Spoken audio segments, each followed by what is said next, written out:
Hello Pisces friends, I'm Annie Botticelli and welcome to my Pisces September 2021 Astrology Must Knows. Definitely go to anniehelpsyou.com to see the interface for all of the many goodies that I have for you this month. I always make lots of free things for you to make the most of the starry opportunities and to help you on your self-development path in claiming your most perfect, exciting, wonderful, fulfilling life. So definitely go to anniehelpsyou.com. If you would like to be an astrologer as your profession, I have been a home/unschooling mom for well over a decade, and astrology has helped me to accomplish that, and I can teach you how to do the same to earn money from your passion for astrology.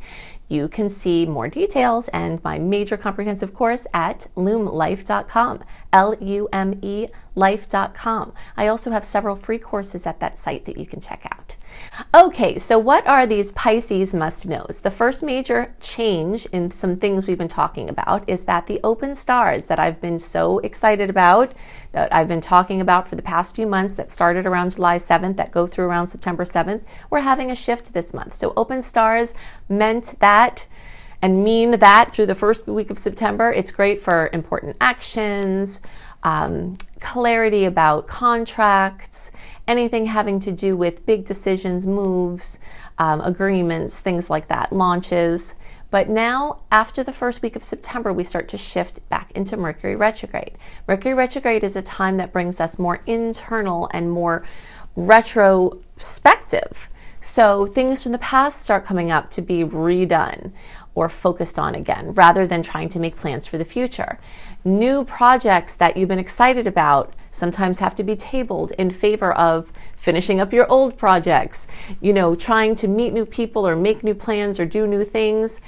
Those things could happen, but they're most likely going to happen if you're not trying. They might come out of the blue or all of a sudden. But more it's favoring, these are the things that have to be dealt with from the past and that are very close to you. Things can start breaking down in your home space and things will require attention. So your attention will be off of trying to blaze things forward and more just dealing with the things that are happening right now in front of you. We'll talk about some other challenges that come from Mercury retrograde in the next section, but I want to talk about things that I love first. And one of the things that I love are the opportunities that come up from the Mercury retrograde. I love the retrograde for a free flow with no agenda. This is a time when the universe gives you full license to seriously consider not saying yes to every single thing that comes your way, or not saying okay or agreeing to every scheduled thing. It gives you license to just leave room, and you can use me and or Mercury retrograde as an excuse, right? And say, okay, I'm not going to schedule that right now because I'm going to leave a little room in my schedule because that's what the stars are indicating at this point. Some plans will work out better than you can imagine, but those are going to be the ones that tend to come last minute, okay? And some things that happen that are already scheduled this time, they could work out, but they're probably going to be tested. They may get called into question, and they may turn out differently than you expected, all of which can be perfectly fine. But free-flowing without any agenda is the way to go. It's wonderful for travel, even though some people think it's not good to travel during Mercury retrograde. There are confusions and mishaps that occur, but it can lend itself to travel. But again, it's sort of the laid back, possibly all of a sudden coming out of the blue, less scheduled, hyper flexible type of travel that will be best supported at this time. Some other things that I love are indulging in hobbies, anything with writing or art, anything that basically leaves you unscheduled to be ready for the phone call or the email or the opportunity that comes maybe literally knocking at your door for some fun or a surprise little outing or something like that. This energy is fantastic for reorganizing. It's really great for cleaning and clearing. It's also great for inner work. A lot of things tend to come up during Mercury retrograde, and so if you do something on the root cause of any issues, your inner work goes a lot further at this time. And Mercury conveniently brings up things that have to be dealt with in order for you to utilize this option. It's also amazing for just work as usual. So just kind of like, these are the things you do every day, these are the things you have to do, continuing those things. And it's amazing for studying, learning, teaching, researching. This whole month, September and October, are really great for all of that. And any kind of flexible study. So if you're in a go in your own pace course, anything like that, is very, very nicely indicated for this time. It's also amazing for reconnecting with old friends and family, people that you haven't seen in a while. One of the things I like best about the retrograde time, the opportunity that comes, is to be right here and right now in this moment. Looking into the past and looking into the future are important parts of our lives as we live in our multi-dimensional reality. But because everything gets brought so much right in front of you to have to deal with what's happening right here, and you can't really plan very far out, it's a wonderful break from strategizing, it's a break from planning, and you can just be in the flow that way. So basically the things that are really great for September, especially after the 7th, and I'll just go ahead and group October in here while we're at it too, is anything that's low stakes, flexible, or short term, okay? And you can see more about that actually in my book, Planetology. I go in lots of details about the retrogrades. Okay, so something else that I love about this month is that we've got a series of trines with Pluto, Saturn, and Jupiter. We're going to look at those here. Actually, let's just look at that right now. So I've been having a lot of requests to bring the charts back. I don't always have time to deal with it, but I'm going to give you a quick glimpse into what the chart looks like and what areas are highlighted for you right now. Okay, so this must know about these aspects. So all of this, well, actually we'll just say Mars and the Sun for now. Okay, they're going to trine Pluto. The trine is the most favorable aspect in all of astrology. Then Mercury's going to come and trine Saturn. Venus and then also Mercury are going to trine Jupiter. And that Mercury-Jupiter trine is going to happen now, and then it's going to happen again in November because Mercury is going to retrograde and then do the same thing again. Okay, now I'm using this chart to represent all of the early, middle, and late degree Pisces because the information we're going to talk about is actually true for all of you. And if there's anything that's different, I'll let you know, but just assume that all of the information is for all of you, okay? So what you can see here, and this is another major must know, is that there's a ton of Virgo energy this month. And Virgo energy highlights the 7th house, which is partnership house. The 8th house is being lit up by the Libra planets, which is another must know that we have strong Libra planets. We're going to take these piece by piece. And the 7th and 8th houses are the partnership houses. So you can be absolutely certain, coming from a million different directions this month, that your personal relationships of all kinds, of superficial ones, you know, that you have with the person who does your lawn, or deep ones that you have with your spouse or your business partner or your other family members, all of those relationships are going to be front and center. The 180-degree angle here and the awkward angle that's made by these planets are going to guarantee that there are going to be some little conflicts at bare minimum. But that's okay because the combination of these planets moving this way and the Mercury retrograde, which, by the way, the Mercury retrograde is in the house of relationships as well, this is going to really bring up anything and everything that has been challenging for you in relationships. But it can also bring up things that have been amazing for you. So this can bring you back to a rhythm that you and your partner used to have that you loved. This can bring you back to places that you went to before and bring, you know, feelings of joy and good times from the past, bring that into the future. And the more you deal with the issues that come up and those patterns that are always there in relationships are going to conveniently be brought up now, you work through them together. Some people might be deciding that they actually can't work through them, but if you are going to make that final decision, unless you have clear intuition or some other reason otherwise, it's better to wait for those big, long-lasting goodbyes or, you know, divorce paperwork or things like that into November, okay? Because September and October, more information is going to be coming every day. Things are really fuzzy, and you're not going to be able to get a clear picture because what you think is true for you might be changing every day. And a couple of weeks from now, you might get more information that might make you change your mind. So you don't want to do anything permanent if possible. Okay, so something else that's being featured here for Pisces is this 8th house.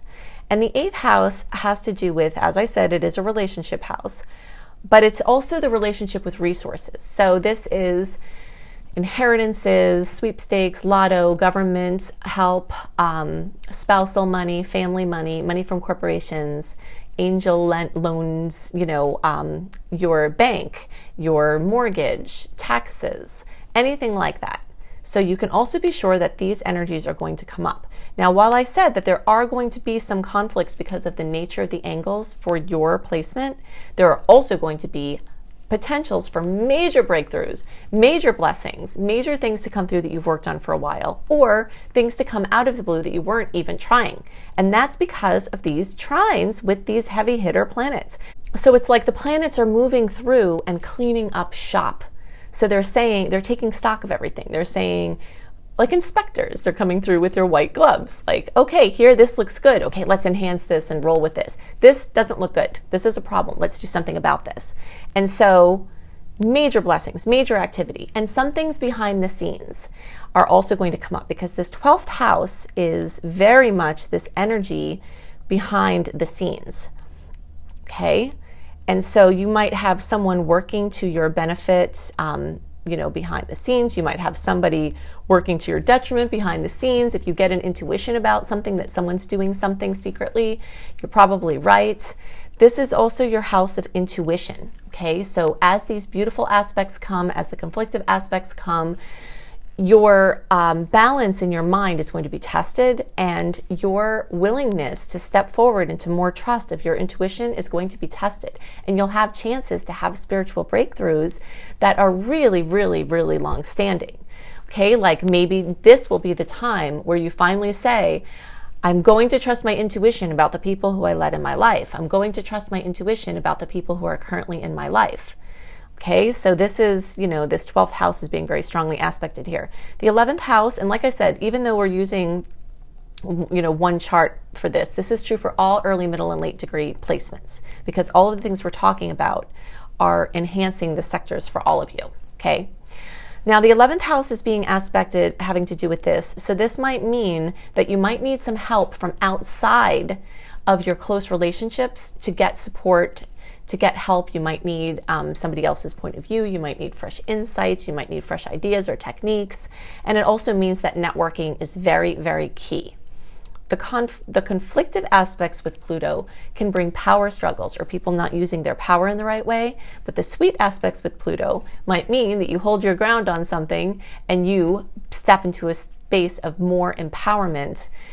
It's always really important when Pluto is involved that we see the ways and we're just really honest with ourselves about how we're using our energy. Because if someone does something to us and then we get mad, so we think we're vindicated and we're going to do this certain thing, if we're using our power now in a negative way, which was our complaint with the other person to begin with, then we're not really getting anywhere because we're being just as bad as what we saw the other person do, right? So we have a chance to transcend any wrongs that were done to us by making a better choice, one that makes us feel better about ourselves. Okay, confidence continues to strengthen when we make big and small decisions about the character that we have and how we want to be and how we want to walk in this world and what we want to add to the world. Okay, so let's see what else was on my list here.